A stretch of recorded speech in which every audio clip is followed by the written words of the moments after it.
ಶ್ರೀಕೃಷ್ಣನು ಹೇಳುತ್ತಾನೆ, ನೀನು ಕರ್ಮ ಮಾಡು, ಫಲದ ಬಗ್ಗೆ ಚಿಂತಿಸಬೇಡ. ನಿನ್ನ ಕರ್ತವ್ಯವನ್ನು ನಿಷ್ಠೆಯಿಂದ ನೆರವೇರಿಸು. ಫಲ ದೇವರ ಕೈಯಲ್ಲಿದೆ. ಫಲದ ಆಸೆಗೆ ಬಂಧಿಯಾಗದೆ ಕೆಲಸ ಮಾಡಿದಾಗ ಮನಸ್ಸಿಗೆ ಶಾಂತಿ ಸಿಗುತ್ತದೆ ಮತ್ತು ಜೀವನದಲ್ಲಿ ಸತ್ಯವಾದ ಯಶಸ್ಸು ದೊರೆಯುತ್ತದೆ.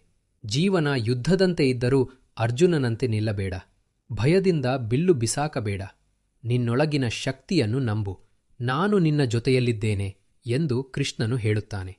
ಆತ್ಮವಿಶ್ವಾಸವೇ ನಿನ್ನ ಮಹಾ ಆಯುಧ. ಶ್ರೀಕೃಷ್ಣನ ಜೀವನ ನಮಗೆ ಹೇಳುವುದು ಏನೆಂದರೆ, ಸಂಕಷ್ಟಗಳ ಮಧ್ಯೆಯೂ ನಗು ಸಾಧ್ಯ. ಅನ್ಯಾಯದ ವಿರುದ್ಧ ಹೋರಾಟ ಅಗತ್ಯ. ಧರ್ಮದ ಮಾರ್ಗವೇ ಅಂತಿಮ ವಿಜಯ. ಇಂದಿನ ಕಷ್ಟಗಳು ನಾಳೆಯ ಶಕ್ತಿಯಾಗುತ್ತವೆ. ಸಮಯ ಎಂದಿಗೂ ಒಂದೇ ರೀತಿಯಲ್ಲಿ ಉಳಿಯುವುದಿಲ್ಲ. ರಾತ್ರಿ ಎಷ್ಟು ಕತ್ತಲೆಯಾದರೂ ಬೆಳಕು ಬಂದೇ ಬರುತ್ತದೆ. ನಿನ್ನಿಂದ ಬಂದೇ ಬರುತ್ತದೆ. ನಿನ್ನನ್ನು ನೀನು ಹೋಲಿಸಿಕೊಳ್ಳಬೇಡ. ಪ್ರತಿಯೊಬ್ಬರ ಜೀವನ ಪಥ ವಿಭಿನ್ನ. ನಿನ್ನ ಧರ್ಮವನ್ನು ಅರಿತು ನಿನ್ನ ಪಾತ್ರವನ್ನು ಸಂಪೂರ್ಣವಾಗಿ ನಿರ್ವಹಿಸು. ಅದೇ ಜೀವನದ ಸಾರ್ಥಕತೆ. ಕೊನೆಗೆ ಶ್ರೀಕೃಷ್ಣನ ಮಾತುಗಳನ್ನು ನೆನಪಿಸಿಕೊಳ್ಳೋಣ. ನಿನ್ನ ಮನಸ್ಸನ್ನು ನನಗೆ ಅರ್ಪಿಸು.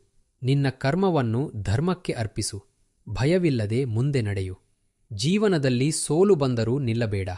ಏಳುವುದು, ಹೋರಾಡುವುದು ಮತ್ತು ಧರ್ಮದೊಂದಿಗೆ ಬದುಕುವುದೇ ನಿಜವಾದ ವಿಜಯ. ಜಯ ಶ್ರೀಕೃಷ್ಣ.